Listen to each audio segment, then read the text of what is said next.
Well, we just got out of spooky month, but not to fret, we got Christmas horror upon us. And I always look forward to reviewing Christmas horror. Got a brand new one that's coming out November 10th that we're going to review called It's a Wonderful Knife. So anyway, let's review.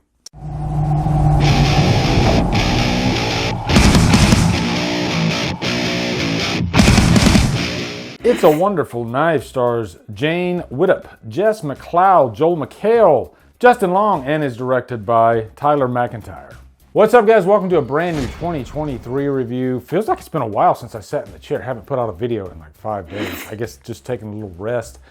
October always completely just drains and floors me. And I love it. Don't worry. I love October. This is what I'm mostly here for, giving you guys horror recommendations, but sometimes I have to take a little bit of a break. But I got a brand new Christmas horror movie to tell you guys about, and I love reviewing Christmas horror movies. What's up, guys? Editing my review for the movie right now. I didn't watch the trailer before I watched it. Thank God I didn't, because as I'm putting my trailer footage, because I always put trailer footage in my reviews, I noticed a massive, and I mean massive, spoiler right there in the trailer. It's a reveal.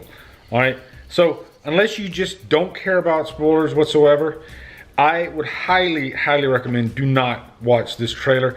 Of course, I'm going to put strategic footage throughout the review, so you're still gonna just watch my review, okay? Don't watch the trailer though, and be careful about the reviews you watch on this too, because some people they blindly will just plug trailer footage in their reviews without looking what they're putting in there. I don't do that. I always make sure I look at what I'm putting in there, okay? I'm not saying just watch my reviews, but I'm just saying, you know, watch what you want. But if you don't want to be spoiled, don't watch that trailer, guys, okay? Anyway, love you guys. Back to the review. And let me know down in the comments, do you guys really like Christmas horror movies? Because I was actually having a conversation with my wife about this. She doesn't like Christmas horror movies. Some people, they just don't, they think it kind of muddies the season. But for me, I actually just enjoy it, you know, and I think Christmas just adds an extra element of fun to the genre. So yeah, so anyway, let's get into this review. Brand new, comes out November 10th in theaters, and I think it comes on Shudder too eventually. Angel Falls, I give you Christmas.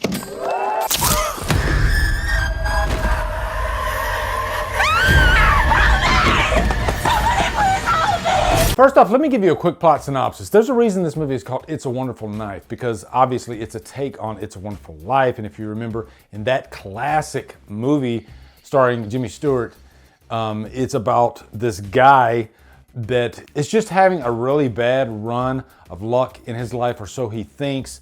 And so he meets this angel named Clarence that tries to remind him, I guess give him a lesson on you don't have it so bad. That's kind of the theme of It's a Wonderful Life.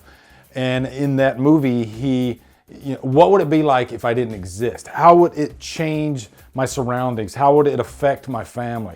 This is pretty much the same type deal, but with a slasher twist. There is a slasher killer in this.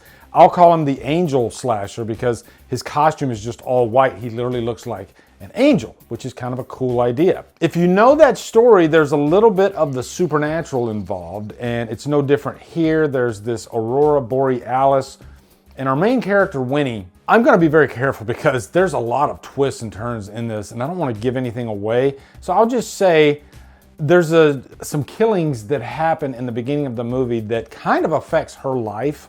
And so she's at a point in her life where she feels like, what am I doing here? I'm at the end of my rope because of what happened in my life. I don't really want to exist anymore. And so, like It's a Wonderful Life, she gets to live that reality. She doesn't exist anymore. What would it be like if she could change everything that happened because she did exist? And so with pretty much the flick of a switch, you know, or I guess a metaphorical switch, from that moment on, and this is at night, this isn't one of those movies where she wakes up in the morning like Marty McFly and everything's changed. No.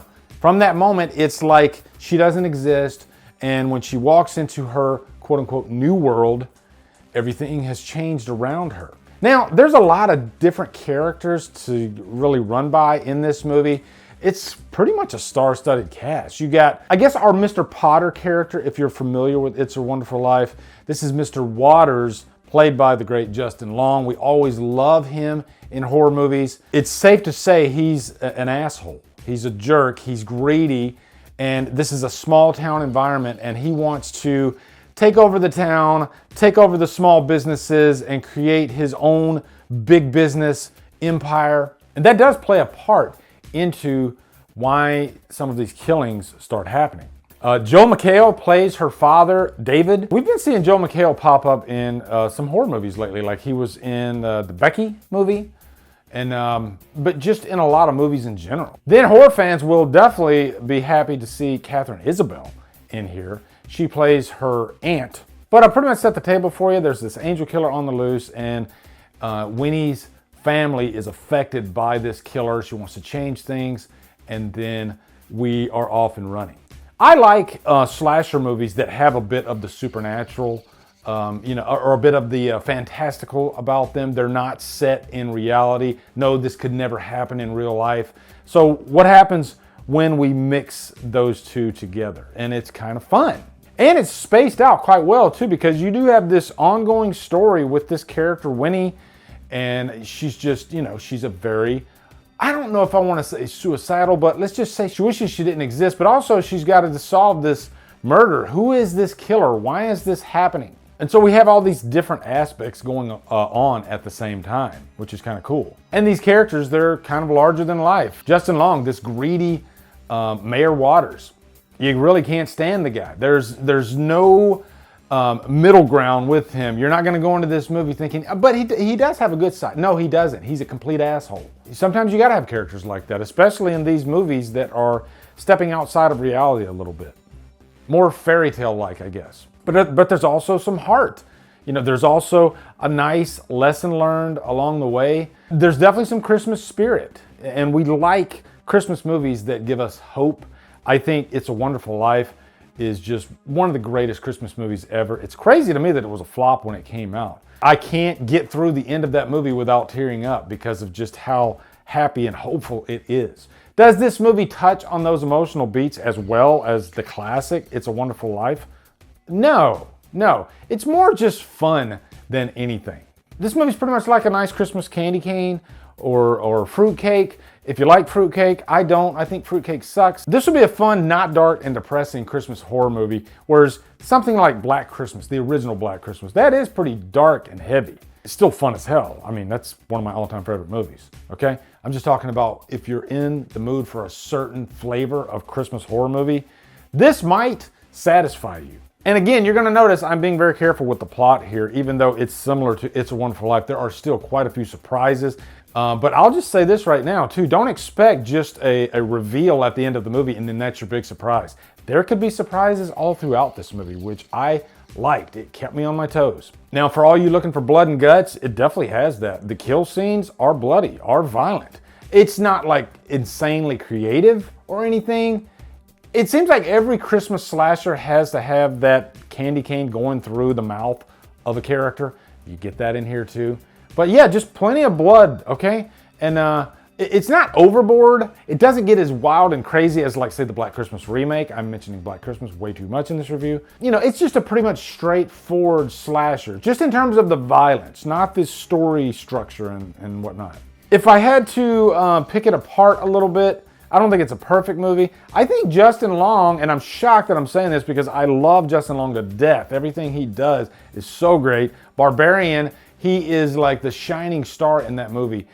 I think in this movie, I don't know if he's quite channeling what he's trying to channel. I mean, yeah, there's definitely a character that he's creating there, but I don't think it is going to be as memorable as you might want it to be. Honestly, it was really reminding me of Uncle Baby Billy from The Righteous Gemstones, the great Walton Goggins.